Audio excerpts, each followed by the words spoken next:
அனைவருக்கும் ஆன்மீக வணக்கம். நம்ம இன்னைக்கு ஆன்மீக சேனலில் பார்க்கக்கூடிய தலைப்பு பார்த்திங்கன்னா, கண்திஷ்டியை எடுப்பது எப்படி பற்றி தான் பார்க்க போகிறோம். நம்ம சேனலில் ஆல்ரெடி நிறைய கண்திஷ்டி எடுக்கும் முறை நான் போட்டிருக்கேன் வீடியோஸு. அது மாதிரி நம்மளும் பொதுவாகவே நம்ம வாழ்க்கையில் கண்திஷ்டி எடுக்கிறதுக்கு பல வகையான முறைகளை நம்ம கையாண்டுட்டு இருக்கோம். இப்போ நம்ம பார்க்கக்கூடிய மெத்தட் பார்த்திங்கன்னா ரொம்ப ரொம்ப சிம்பிள் அண்ட் பவர்ஃபுல்லான ஒரு மெத்தட் தான் கண்திஷ்டி எடுக்கிறதுக்கு. இதை நீங்கள் செய்கிறது மூலமாக ஈஸியாக கண்திஷ்டி போகும்.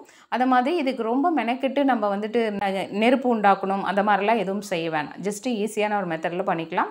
இது எப்படி பண்ணணும்னு பார்த்தீங்கன்னா, அதுக்கு கிராம்பு எடுத்துக்கோங்க, ப்ளஸ் கடுகு.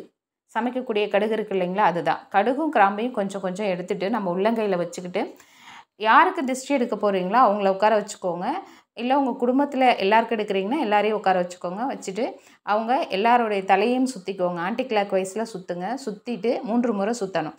சுற்றிட்டு அந்த கடுகையும் கிராம்பையும் ஒரு அகல் விளக்கில் போட்டுக்கோங்க. அதாவது எண்ணெய்லாம் எதுவும் போடக்கூடாது. வெறுமனையே எம்டியான அகல் விளக்கில் சுற்றின கிராம்பையும் கடுகையும் போட்டுருங்க. போட்டுட்டு அதுக்கு மேலே கற்பூரத்தை வச்சு நீங்கள் சூடம் ஏற்றுற மாதிரி நீங்கள் ஏற்றிட வேண்டியதான். அந்த நெருப்பில் அந்த கிராம்பும் கடுகும் பார்த்திங்கன்னா வெடித்து கருகிடும். அது மாதிரி நம்மக்கிட்ட இருக்கக்கூடிய கண்திஷ்டி பட்டு போயிடும்னு சொல்லுவாங்க.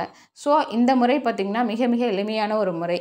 பொதுவாகவே பார்த்திங்கன்னா நெருப்பு உண்டாக்கி அதில் பார்த்திங்கன்னா கடுகு, அப்புறம் பார்த்திங்கன்னா காஞ்ச மிளகாய், உப்பு இதெல்லாம் போட்டு சுற்றி போடுறது ஒன்று இருக்குது. பட் அதுக்கு நம்ம நெருப்பு உண்டாக்கணும். அது கொஞ்சம் வேலையான விஷயம். அதை மாதிரி பார்த்திங்கன்னா இப்போது வீட்டில் சில நேரம் லெமன் இருக்கும், சில நேரம் லெமன் இல்லாமல் கூட இருக்கும்.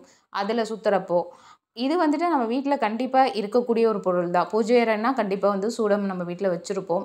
அதை மாதிரி கிச்சனில் பார்த்திங்கன்னா கிராம்பு கடுகு எல்லாமே வச்சுருப்போம். கண்டிப்பாக யார் வீட்லையும் இல்லாமல் இருக்காது. ரொம்ப ரொம்ப இது ஈஸியாக ஃப்ரெண்ட்லியான ஒரு மெத்தடுன்னு சொல்லலாம்.